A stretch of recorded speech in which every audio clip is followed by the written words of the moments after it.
Good evening to you all. How are you all doing? The purpose of my persuasive speech is to convince you all that online classing isn't really that bad. I know for some of you this is harder than you think it may be because colleges provided essentially a home away from home for us students. This is a way for students to get out of unhealthy environmental errors and just being able to be you. Because for some of us, a lot of you are figuring yourselves out in college. College is a place where you learn to be yourself, learn how to go through life skills, and it's really life changing. This is really a detrimental stage for us all. So, my question for you all is how are you all doing? How are you all holding up? Are you all really okay like you claim to be? What's going on?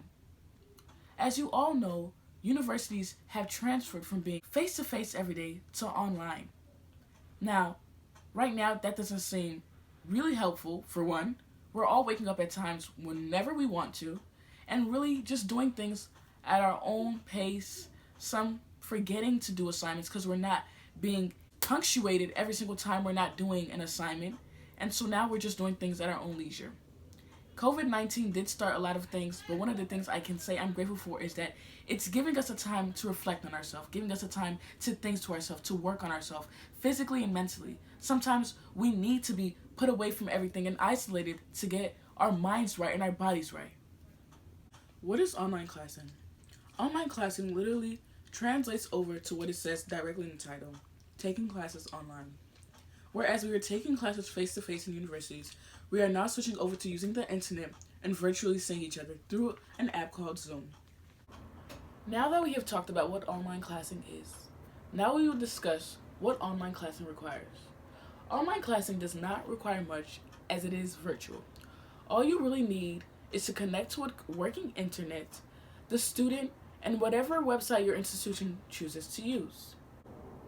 After covering the basics, now we can get to the nitty-gritty part. What makes online classing so different from traditional classroom settings? I'd like to give you all 10 seconds to think about that.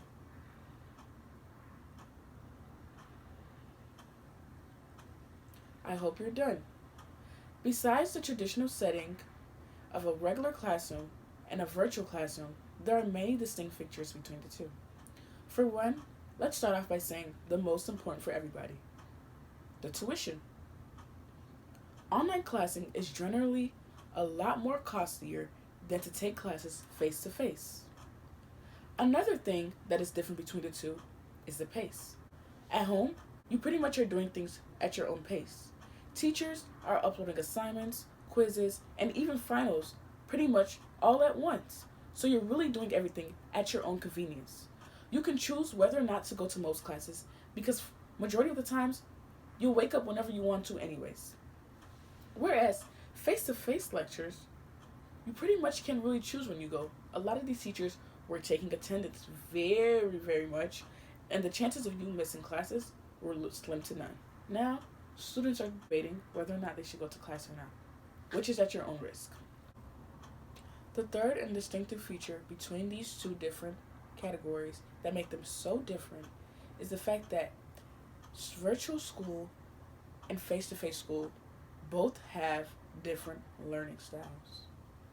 Virtual schools pretty much gives you an uphand if you are a visual learner or an auditory learner.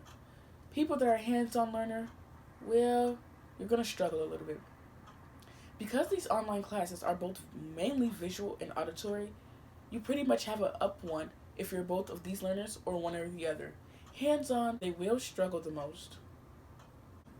Some are going to argue, but we can't ask questions, when in fact you can. Teachers will encourage you if you ever feel confused, anything is difficult, to reach out to them by email, and they will email you back as soon as they can. Teachers as well are having a hard time getting through all those emails, but they make sure every day that they get through as much as they can and respond as fast as they can while still staying on top of things. Some may also argue we're not receiving the same support, when in fact that is not true. Teachers are still giving us the same support they provided us even when we were face to face. Teachers are still reaching out to us in case we have any questions. Visor centers are still open. Everything has just changed from a face to face encounterment to online. Everything and every support system is still there. Whether you need to go to a workshop or you need to go counseling, they're all online for you. And don't forget that. To wrap it all up, as I said previously, take this time to reevaluate yourself. Give yourself a mental break, a physical break. This is a time where you can really reflect upon yourself and retrace your steps and make yourself a better person, because we are isolated and being apart from things that we normally do, like hang with friends. It's really a time to focus on you